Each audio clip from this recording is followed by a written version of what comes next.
Jérôme. Est-ce que Lyon, c'est sa priorité? Moi, je ne demande pas qu'il fasse le buzz sur les réseaux sociaux comme il a fait là. C'est pas du tout sa place déjà. Encore plus. Et ça montre son incompétence dans le football. Ce monsieur, il a beau être très fortuné, c'est pas parce que tu as beaucoup d'argent que tu connais le foot. Alors ça lui permet d'acheter les clubs. Moi, c'est à mon grand désarroi vraiment que ce monsieur-là arrive à avoir autant de clubs derrière lui. Pour moi, c'est pas ça le football. Bien sûr que je suis pas un lapin de 6 semaines et dans le football et ouais, tu vois, j'ai progressé. Hein. C'est pas 3 semaines, c'est 6 semaines maintenant. Mais n'empêche que c'est l'aspect financier est important. Ok. Il n'y a pas de problème, une fois que tu as dit ça, c'est une économie qui a une place forte, le football, dans l'économie mondiale. Il n'y a pas de souci. Par contre, moi, je veux des gens passionnés, connaisseurs, surtout à ces postes-là.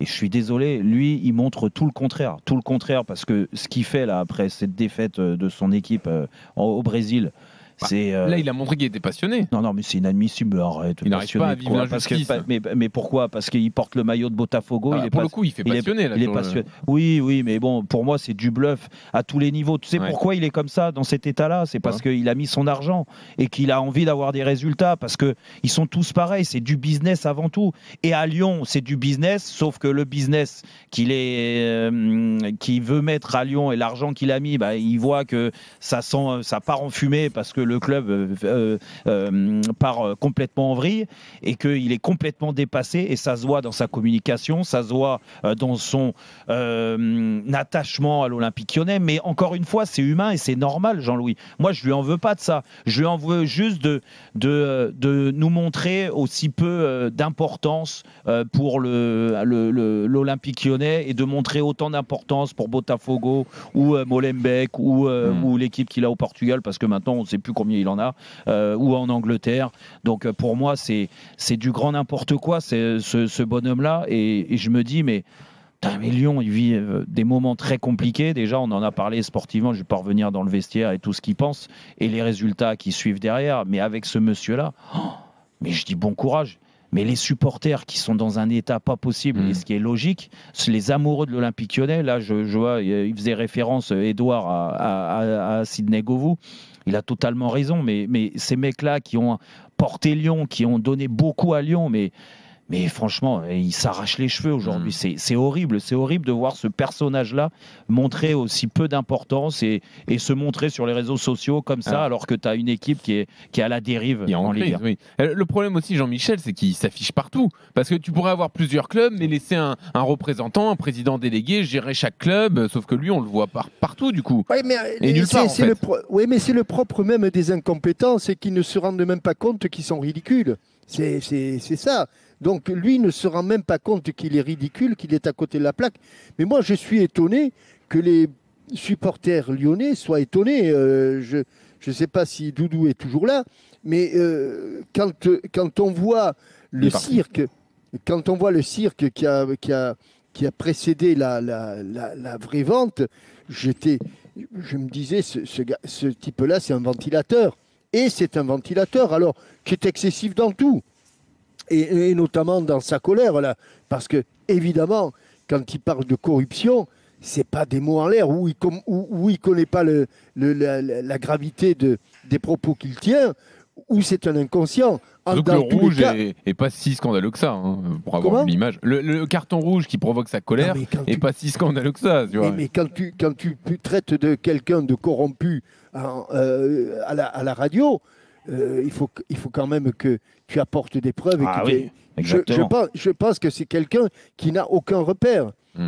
Et les Lyonnais, je ne sais pas s'ils voulaient que le club soit vendu. En tout état de cause, ce qui se passe aujourd'hui, ça n'est absolument pas surprenant. Le feuilleton de la vente me laissait à penser que c'était un ventilateur enfin, un petit ventilateur. Je pense qu'il a la médaille d'or des ventilateurs. Hein. Je pense que c'est un garçon, c'est un homme qui est extrêmement dangereux. Et il y a son président délégué qui s'en va très Santiago vite. Cucci.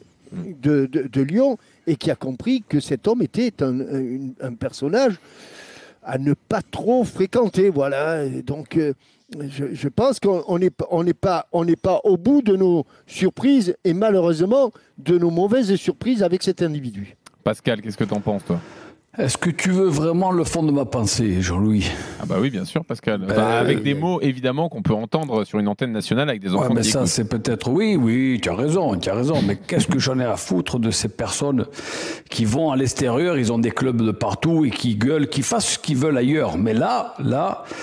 On a vendu toutes nos couleurs de nos clubs français, à gauche et à droite. Et nous, aujourd'hui, ce soir, on s'en rend compte, on dit c'est pas normal et que c'est ci et que c'est là. Mais quand est-ce qu'on va se réveiller, que ce soit pour nos entraîneurs français, à qui on dit vous avez pas la hauteur pour entraîner nos clubs, à nos éducateurs, à nos football amateurs qui tous les dimanches vont prendre du plaisir.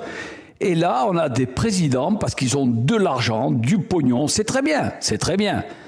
Mais à un moment donné, qu'ils nous lâchent, s'ils achètent un club, qu'ils y aillent à fond, qu'ils fassent vibrer leurs couleurs, leur club, leurs joueurs et l'ambiance, mais pas n'importe quoi, pas tuer des clubs et puis se casser après et dire j'en ai rien à foutre de tel ou tel et puis aller ailleurs et faire son cinéma. Alors vous savez, des mecs comme ça... qu'est-ce que je... Voilà, bon, je me retiens, voilà. Voilà, c'est très bien, Pascal. Bravo.